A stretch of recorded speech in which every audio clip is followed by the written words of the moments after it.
Okay, cool, guys. So we're doing a panel on cross-border payments.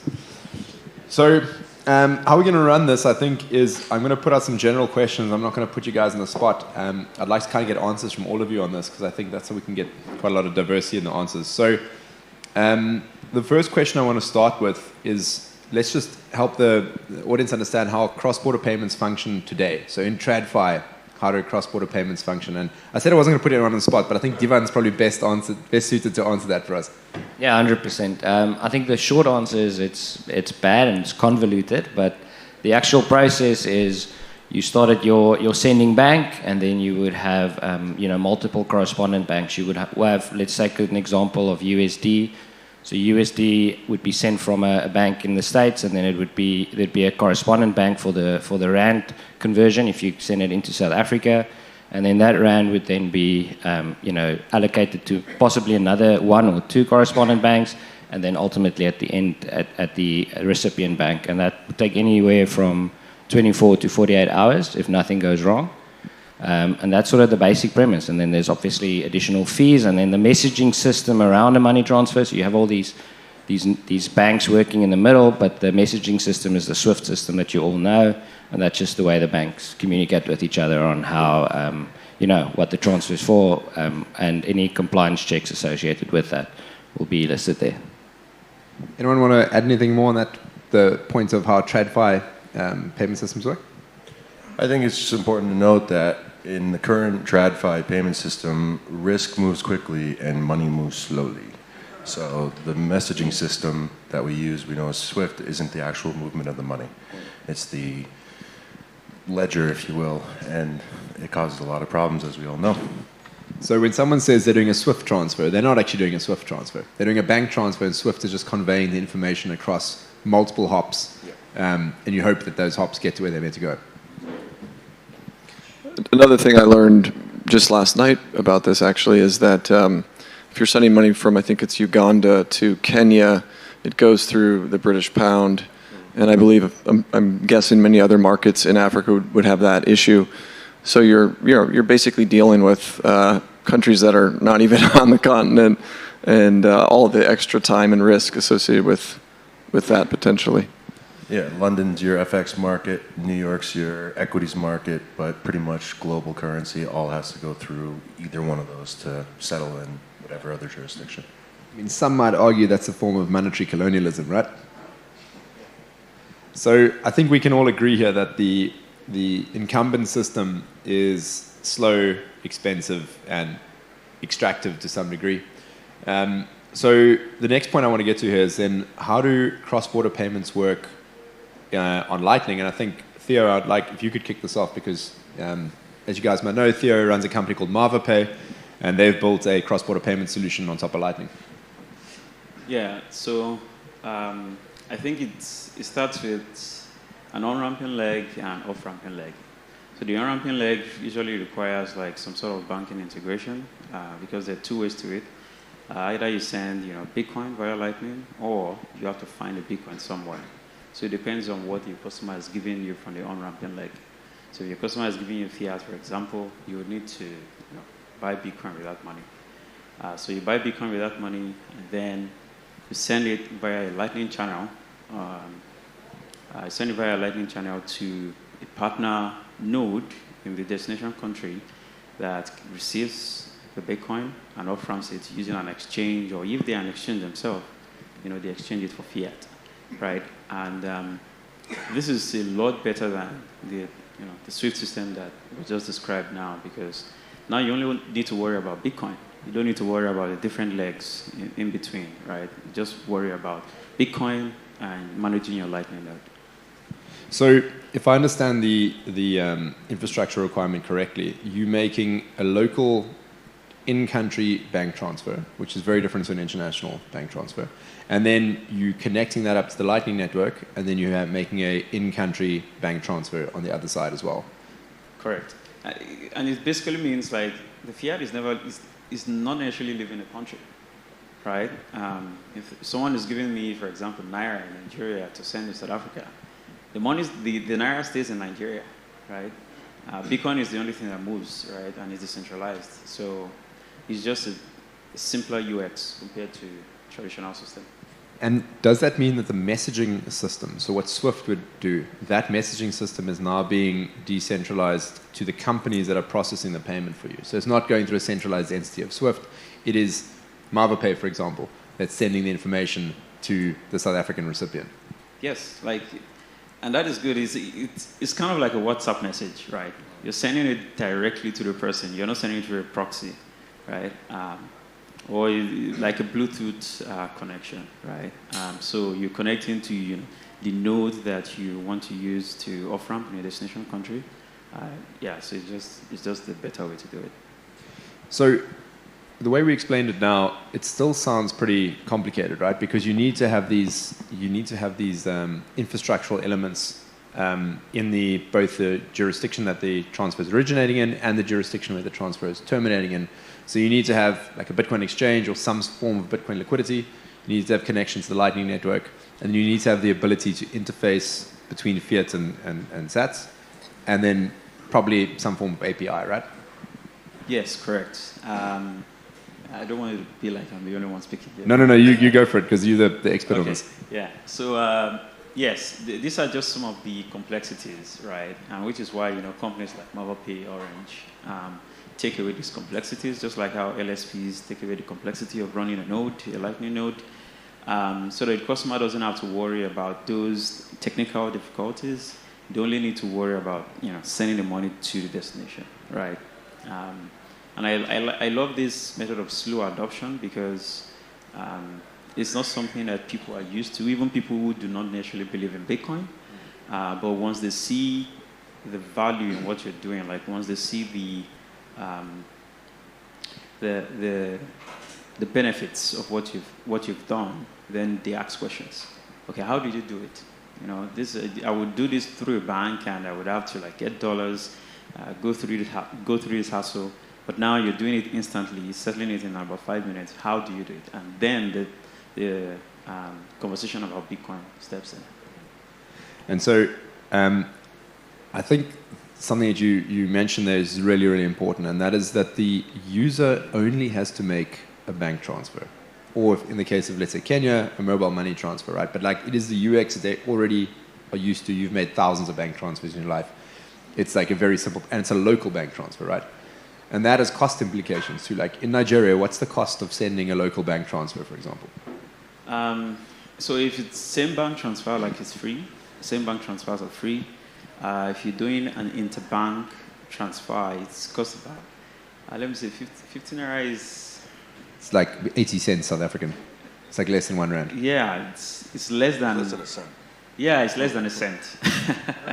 Yeah, it's that easy. And it doesn't matter how much you're sending. If you're sending $300,000 in Naira, that is roughly around 50 million Naira, you would still pay less than a cent. And that transfer is instant in Nigeria, right? Yes, that transfer is instant to whatever bank you're sending within Nigeria. But when you want to do a cross-border settlement, then the complexity is set in. Now you're thinking, how much am I going to pay in fees to send 300,000? How long am I going to wait for the recipients to receive it? Whereas with sending via Lightning, you only need to worry about doing the bank transfer. You pay, just a tiny fee to route the Bitcoin to the destination country, and then it settles. And so, if I'm just thinking about the infrastructure that Orange and MyBurgh have built, you've got a local bank transfer in Nigeria that's instant, right? So so send from one bank, even if it's a different bank. So that's instant and super cheap. Lightning transactions. So converting from Naira to Lightning is pretty much instant. Yes. And sending Lightning is instant. Yes. And converting Lightning to rands in South Africa, that's pretty much instant. Yes. And then settling those rands via, let's say, PayShap in South Africa or Instant EFT is instant. So the only latency really comes in the API calls from the banks to let you know the money's been received and the money's been sent. Correct. And if you live in so Nigeria might not be good in other areas, right? But I think the technology that powers finance in Nigeria is one of the best in the world. It's world class, right? Can confirm. Yes. I was very can surprised, but confirm can that. confirm. Yeah, I think we did a demo yesterday. Like, if you do an interbank transfer from bank A to bank B at 3 a.m. at night, even if you send $1 billion, it will go through instantly, and you pay like very little cents. Yeah. So essentially, what you can do then is you can stitch these systems together, and you can get a close to instant cross-border settlement for like really, really cheap, because it's 2 local bank transfers and a Lightning transfer. Correct. Okay, so I just want to kick this over to Rai now. So Rai works for IBEX. IBEX is the LSP that Orange uses and Mavapes uses. And you guys run the Lightning infrastructure behind all of this. So in terms of moving liquidity around on Lightning, most of us are familiar with on-chain transactions. There's block times, etc., and you've got to wait a few confirmations before you can actually settle the funds. So with Lightning, how do you guys see it from an operational perspective when money is moving across your infrastructure? What is the kind of the costs associated with that, and like maybe you don't have to get into the secret source of it, but talking about compared to like the TradFi system for moving that money, and you're not using pools of other people's money, right? That user's money is moving through in one discrete packet all the way through, right?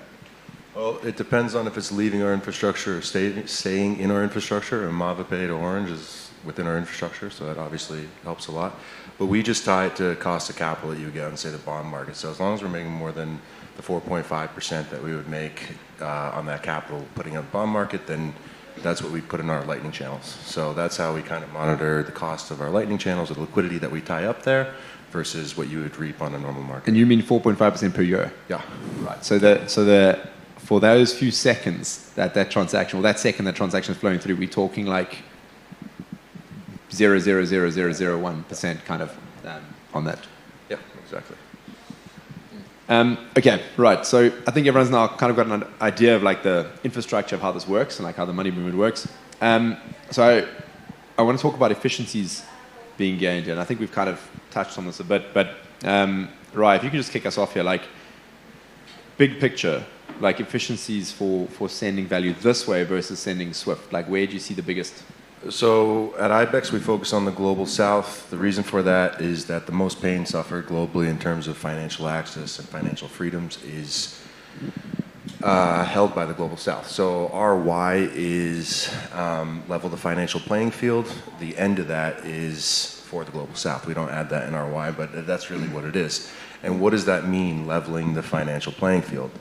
That's giving cost of capital, cost of credit, and cost of global settlement rails to the global south at global north standards, which they are priced out of, or like Ricki said, financial colonialism still holds strong. So why, if you're a gold extractor in Burkina Faso and you want to go ahead and refine your own gold, well, to get you're importing your diesel, so your cost of energy is 20%, and then you got to send wire to China to get your diesel machine or your generator, and it's, by the time you do all that, you're 28% in the hole on the transfer, because you got to go from ZAF, which is funny because it's the French currency, but then you have to transfer to euro, and then from euro you got to go to USD, and then eventually it ends up in China 28% later. So the cost of capital for these global south markets is incredibly high. So that's our focus, and where we see the greatest reduction in fees for the global south are the people with the highest FX rates.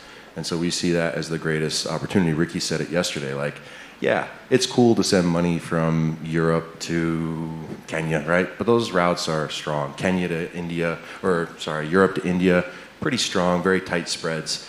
Try Lesotho to Mozambique. I'm paying 58%. Like the countries that share their borders, Mexico, Guatemala, why are you paying 8% to send money across border? To go from Guatemalan Quetzal to USD and then through New York City back into Mexican peso. They share a border. It's crazy. So in terms of effectiveness or savings, we see the largest reduction in those tighter or higher margin FX spreads, and that's where we want to focus. And Divan, maybe you can comment on this a bit, but maybe people aren't aware about what happened between South Africa and Namibia in terms of forex transfers, right? That have now recently have to go through SWIFT, and the inefficiencies there. Yeah, so it used to be just one-to-one, and you could easily trade, even with the same banking name between these two countries, and that's changed. And so, just because of that quick change and having to implement the SWIFT, payment that was taking relatively quick it's super slow. It's just a headache. So I have the fortunate and unfortunate position that I also still sit in TradFi. And so I see that, right? So I see that every day. It's for me as somebody that's an intermediary in this foreign exchange process.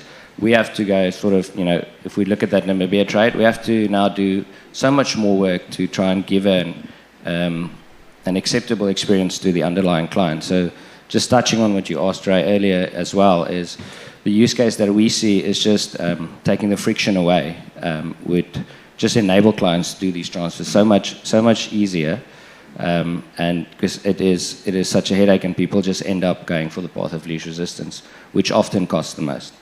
And just on that point of the path of least resistance, like it may also be that the trade just doesn't happen, right? And like, what are the implications of that?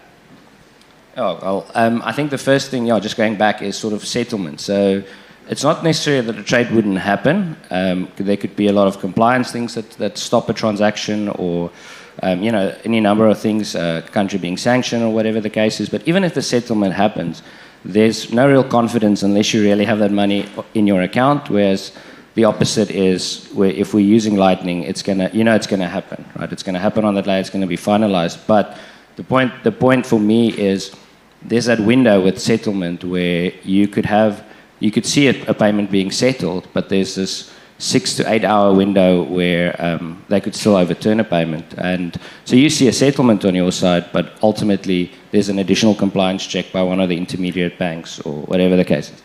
Yeah, and it's not actually settlement, it's a database entry. Yeah. And so you're seeing a UI change, not an actual transfer of value.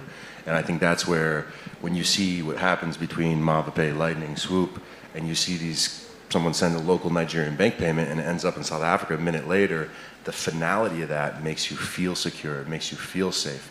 I send a SWIFT payment from the States to Kenya, where's the money for 5 days? And no one knows. No one has any idea. You call your local bank, oh, we sent it. You call the Kenya bank, we don't know where it is, it's not in our bank yet. So it's this lack, that's that risk moving. And I think with Bitcoin or blockchain, we don't even say Bitcoin, blockchain allowed for the first time ever a financial settlement engine where you put the risk, the messaging system, and the settlement of value in one, and they move at the same time, not two separate things. And that is the innovation. It's kind of like SWIFT payments go and hang out on Epstein's Island for 2 days before they can make landfall. Yeah. He takes his cut. And so I think what I meant about the trade not happening is not so much like on the compliance side or any of that. It's like the marginal farmer who previously was struggling to sell, let's take him over, to sell his beef into South Africa, for example. Like, he's being priced out of the market now. And what happens is that actual trade no longer happens. So, like, the economic destruction that takes place because of the artificial constraints put in place by a system like this means that people on the margins get pushed out. And it increases poverty, is what it does, I mean, you go back to that Burkina Faso example I gave. Like, if it's 28% cost of energy to bring in your own mining equipment, well, you can't refine, because if you need to refine gold, you need to do that at, say, 11 cents a kilowatt hour. So if your energy is 20, so you can never do that. So what do? They export it all. It gets refined in Europe. Europe makes the profit. Cacao, cocoa, cotton, all that stuff is done in Europe, not in Africa. Why is that? Cost of capital, cost of credit, and international settlement rails. Yep, absolutely. Okay, so I think everyone's convinced that Lightning wins, but we do need to investigate the competition that's competing with Lightning. So I want to introduce the question around stablecoins here. So Theo, you and I know that in our line of work, our competitors are using stablecoins. So I just want to open the discussion about how does Lightning compete with stablecoins? Yeah, good question. Because most of the time when I'm on the BD call with Maya, for example, speaking with a company that does remittance similar to what we do via stablecoins, they're like, oh, we already do this with stablecoins, but then there are two things that we do, which is not efficient. Number one, you need float on both ends, right? and they require that the customer trust them with the float, right? Whereas with what we've built, like you don't need to trust us with the float. Can you just expand on that point? Like what do you mean by float? Okay, yeah. So let me just give a simple example. So if, for example, if a trader in Nigeria needs to pay supplier, for example, in South Africa, it doesn't have to like deposit the funds with us and keep that with Mavapay. Like we are not a bank that is going to hold your fiat. No. At the point when you need to initiate the trade to carry out the trade, we are sure that the payment is going to settle instantly. So we tell you, wait until you want to do the transaction. We give you an account, a virtual account. So the virtual account is a one-time account just for that transaction. You make the transfer from your company's account to the virtual account, and then we don't keep the float at any point in time. The funds move to South Africa instantly. That way, we don't hold the float for you. You manage your funds yourself, right? So we are not a bank. Whereas with these remittance companies, like they require that you leave the fiat with them. And what they do is they take the fiat and buy stablecoins, because keeping Naira, for example, like it's counterintuitive. It's falling freely against the dollar. So what they do is they convert it to stablecoins. So they let you have like a USD balance with them. So the businesses, they have the USD balance with them. And then when they want to initiate a transaction, they keep accumulating the dollar. And when they want to initiate a transaction, they pay out from the dollar balance, right? That is not an efficient process, number one. Number two, you can actually redeem dollars in Africa, right? Stablecoin is just like it's a glorified mess compared to the dollar, right? Because there's shortage of dollars in Africa. It's not our currency. So stablecoins just gives you access to the dollar, like a one-to-one access to the dollar, for example, with USD. But to redeem that, you would have to go to a US bank to do it. And they know that no African is going to do that. I don't have access to go to the US today. That is immigration laws. It's different from what we're discussing here. But it means if I hold any stablecoin, I cannot redeem it. I have to swap it for something else. But with Bitcoin, on Lightning, I can redeem it anytime I want, right? And I can send it to anywhere I want to send it to.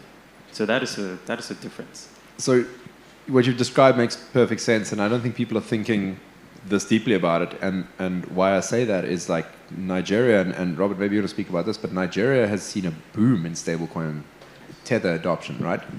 So people are clearly not seeing that custodian risk associated with it. Yeah, so my wife is Nigerian, and I live in Nigeria, at least for a few more months. We'll see. We may be moving, but my wife wants to leave. All Nigerians want to leave Nigeria. It's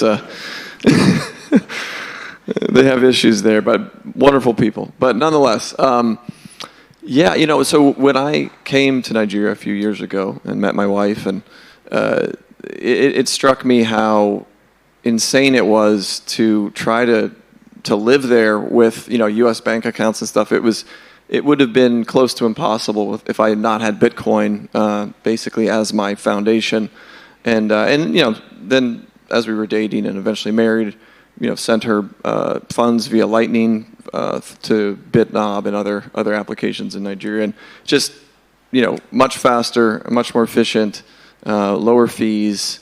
So I guess I just had a very real life use case for Bitcoin, and I've been a Bitcoiner for a long time. But to see that utility was amazing. And I think earlier, Theo was mentioning that Bitcoin has a bit of a reputation problem, because most people just hear headlines and scams and crypto, which has kind of messed it up a bit, and then also fraud and whatever. I mean, the media has painted Bitcoin with a very bad broad brush of nasty stuff.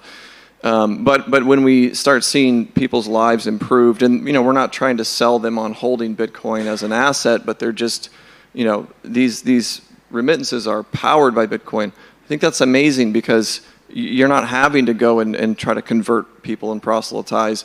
I think it will happen more organically this way. Not to say that we shouldn't go out and talk to people, and I can't help myself. I love Bitcoin, so I don't shut up about it. But nonetheless, it's kind of like powered by, Intel or whatever, right? Like people see that and they see their lives improving.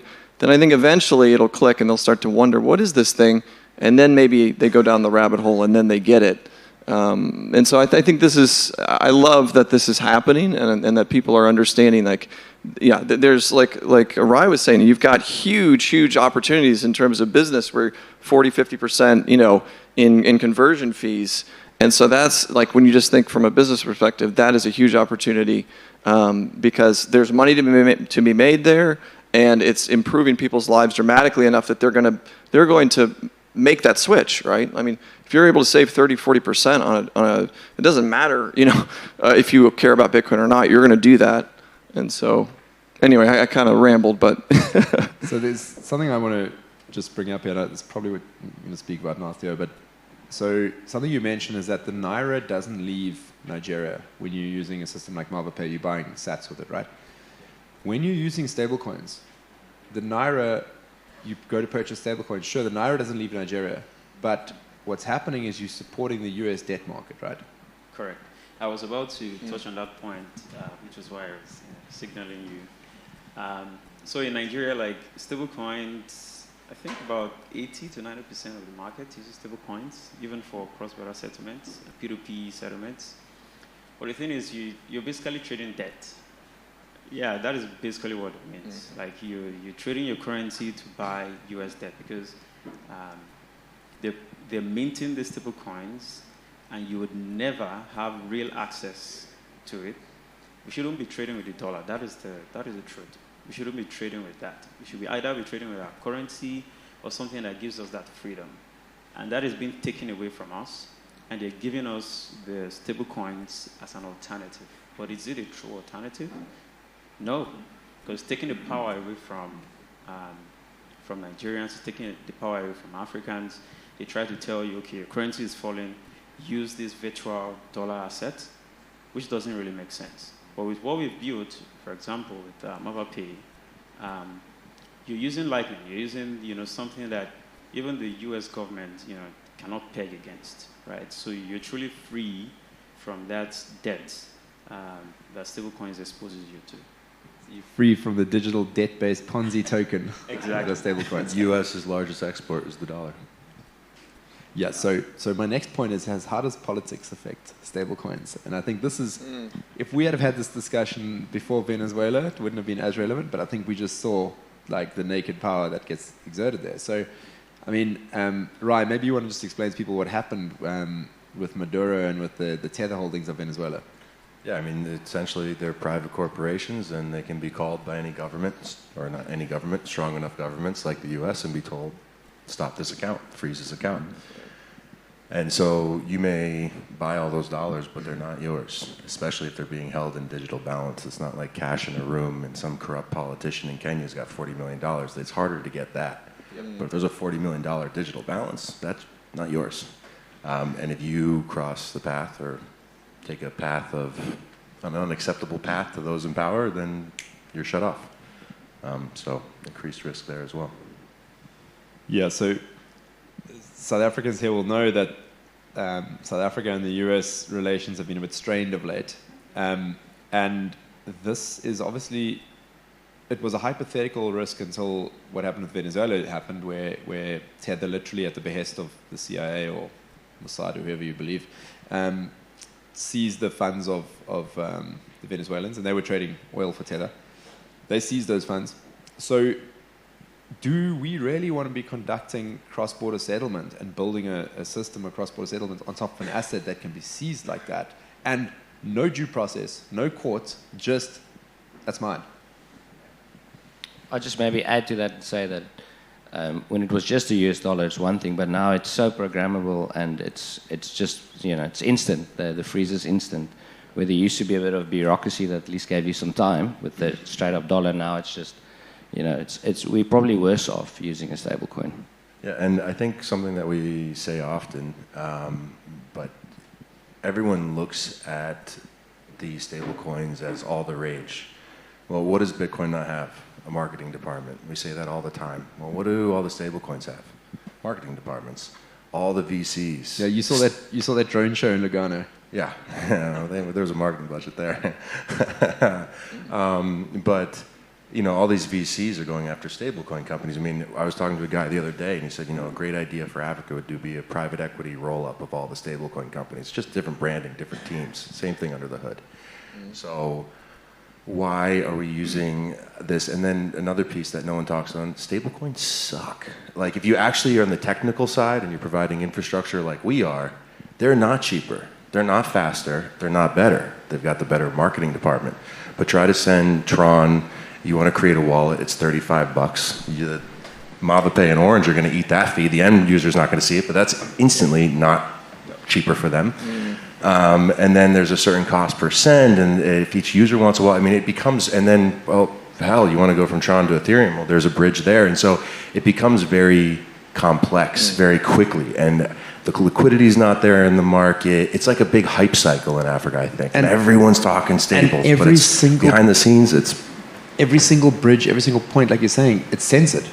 So it's just like, Africa suffers from its colonial past, and I hate to use this buzzword, but neo-colonialism post-liberation, like the colonialism just shifted to the multinational corporation, and now it's shifting to the blockchain, the stablecoin. So, yeah. Just more points of failure. That's all we're introducing, and then on the surface level, it's this big shiny, saving the dollar because your own currency sucks. Like, why does your own currency suck? It's the dollar. I will say, to be fair, I think there are a lot of Africans that, when their alternative has traditionally been, am I holding the Naira, or what else can I hold, and they know about the dollar, they naturally are, many of them, moving in that direction. And so I do think there is... there are people using stable coins, and I don't want to fault them if they think that is their best choice. I think many of those folks are not aware of Bitcoin, or maybe they don't, they're afraid of the volatility, right? So I do think, I don't think we should just ignore the market and say, oh, these people are all wrong. I mean, obviously, yes, there's a huge risk that, it's still in a bank account. You can be shut off. It's not your money. It's not self-sovereign. So it's not to say that I love stablecoins, but what is it that they are delivering to the market that we are not yet as the Bitcoin community, and what can we do? So like there's, stable sats is something that Galoy is working on, but I haven't seen a lot of adoption on that, and I don't know I haven't looked recently at that tech to know how well it's, how usable it is. But, theoretically, we can basically build sort of synthetic products on Bitcoin, and that's essentially what StableSats is trying to do. So looking at, giving people Bitcoin exposure without the volatility, I think is something that we need to and should work on as a community, and there's opportunity there. And so, yeah, that's just something to think about. Let Riot go, jump in there. I should clarify, when I speak, I often have my business-to-business hat on. So I'm talking about companies adopting this. Companies that are thinking they're going to use stable coins or Bitcoin. Those are who I'm talking about. The end user, all the community projects in Africa, one of the favorite things I hear is you save in Bitcoin, your spending goes into your USDT, and then try to hold as little local currency as possible. It's making smarter financial decisions. There's nothing wrong with that on a user level. But when it comes to companies that are wanting to build infrastructure, remittance companies, etc., stablecoins have all the buzz. And I think there's a massive amount of marketing and fluff on top that are hiding the real problems with them below. Yeah, I kind of want to also comment on that. Thank you for that clarification, Rai. The thing is, like the people that actually use stablecoins, they do not really care about the risk of stablecoins. And that is because holding their currency, like holding the Naira, the Kenyan shillings, as opposed to holding the stablecoin, holding the currency is just riskier than holding the stablecoin for them, right? So the path that we are taking is, what if the companies that facilitate these transactions, what if we move from the narrative of stablecoins to the Bitcoin narrative? And that is what we're doing. Because when you switch that narrative, then it's easier for the consumers, those spending their currency, for them to also adopt Bitcoin. Currently, the stablecoin is winning the market. We know why, but we eventually want to move to that Lightning Bitcoin standard, and then the masses will follow through. Yeah, so I think what Orange and MavaPay is doing is the easy part, because if you are accepting fiat, converting it to sats and sending that, the end user doesn't have to interface with Bitcoin or the Lightning Network at all. So there's no convincing required. They just see it works. Oh my goodness, the money's landed instantly. That's great. That's so much better. Getting them to accumulate Bitcoin and hold it themselves, like that's a whole nother kettle of fish. Obviously, that comes with volatility. And if you are living on $1 a day and your dollar tomorrow is worth 85 cents, that's a problem. That's like a real problem, because that's like 15% less calories.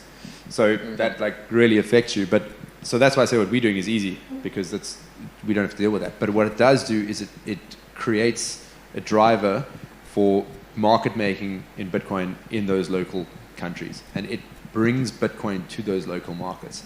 And so, for example, in Malawi, there's not a lot of Bitcoin in Malawi. Malawi suffers from chronic inflation. My dad was just there recently, and he was there previously 6 months before, and he's just seen basically 100% increase in prices in 6 months. So that's the Malawian kwacha hyperinflating. So what option do they have? So stablecoins are out there. Stablecoins are being pushed throughout those regions. So it's kind of shepherding them into the stablecoins. But if we bring our infrastructure there, you start creating a market for Bitcoin, and you need to have the Bitcoin there, available there for people to actually start adopting it. So it's kind of like spinning up a flywheel thing, and if you start on the business side of it, you can bring much more scale much faster than starting on the retail side of things. Yeah. I've got another question I want to get to here before we run out of time. We've got 3.5 minutes left. So scaling on Lightning versus scaling on TradFi versus scaling on stablecoins. So let's just talk about the theoretical maximums here that we can hit. So Theo, maybe you want to jump to this one first. So, and Rai, feel free to jump in as well. So how would you scale a business like this on Lightning in terms of the capacity you need, and like think about macro factors like price changes over time, etc.? Yeah, thinking about scaling, that's transactions, right? On Lightning, I think, and Rai, I think Rai has context here because it's currently building an LSP. The current challenge with Lightning is channel capacity, right? For example, you might start off, as a startup, and you do, say, for example, $10,000. So you open a channel of, say, $50,000. That might be sufficient for you within the first few weeks, few months. But once businesses begin to see the value in what you're doing, then that channel becomes insufficient for you. So you have to open a bigger channel. And that comes with costs, it comes with technical complexities. There are some things being done to combat this, like splicing, for example. But I think that's the beauty of Bitcoin, right? We keep innovating, we keep getting better. So I would say the main challenge for this is channel capacity, and that is what companies like Ibex is looking into solving. I think they've solved part of it, right? So companies like MavaPay, for example, we don't have to think of channel capacity. We just need to think of routing the payments, and Ibex has to worry about managing all of that channel technical complexity. Yeah, I'd love to take any credit for that, but I can take none, so I have a technical team. But that's what we do best. Think of us as like a cloud service for Lightning. You do all your node and channel management. But in addition to that, we fund your channels. So you don't have to lock up your own capital to join the Lightning Network. You just plug in some APIs, and now you can become your own Cash App in a way. And what we do, and I'm super proud of the guys on this stage because I think they probably have made some of the largest Lightning transactions in the world this year. Yeah. And they've done that through our infrastructure, which has made, people told them you can't do a $35,000 transaction on Lightning. We're like, oh yeah? And they did. And they proved everyone wrong. And there's a lot of ideology around, Lightning's for cups of coffee, and these guys have flipped the playbook and said no. And that's kind of what we believed as well, but we had to find the right clients to want to push those volumes through our channels. And kind of what we bring to the table is, you guys want to do $100,000 today? Okay, we'll increase the channel capacity for you. So we are constantly working with our clients to make sure that their channels work and their routes work. Obviously, it's easier when they're both on IBEX, there's less balancing. But where the issues come into play for, I think, Lightning is if we wanted to go outbound of IBEX, maybe someone want to say $100,000 to someone on another, say, LSP, where maybe they don't have channels that size. And that's where you run into issues. So far, keeping it amongst this has worked really well. So I would love to go deeper into the technical aspect of this, because this is where it gets really interesting in the weeds. But I have one really important question here. So there's been an army rampaging around the internet for almost a decade now, telling me that XRP is going to change the world. Have any of you seen any XRP cross-border payments yet? No.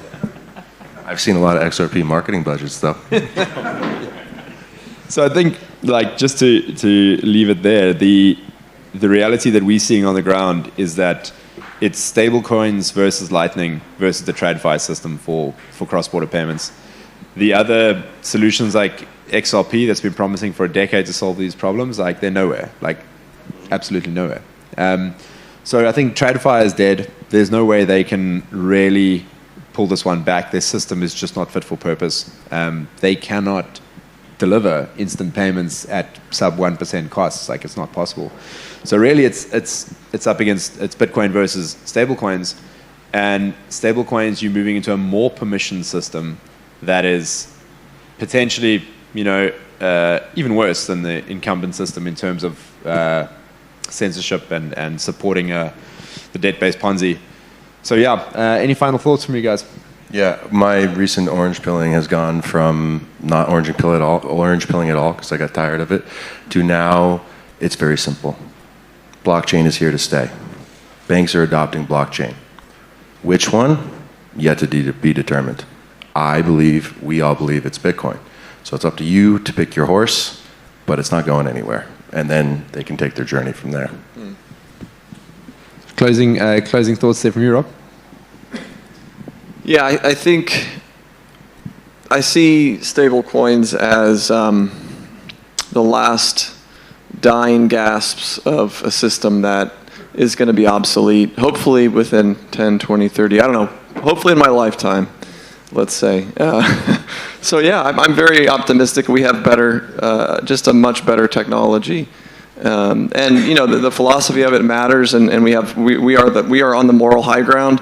But thankfully, we don't even have to really, I believe, fight that battle so much as just improve the world, make the world better, and Bitcoin will naturally continue to rise to the surface. People will understand its value, and slowly but slowly they'll learn, and we'll have, 10 years from now, this conference will be a lot bigger.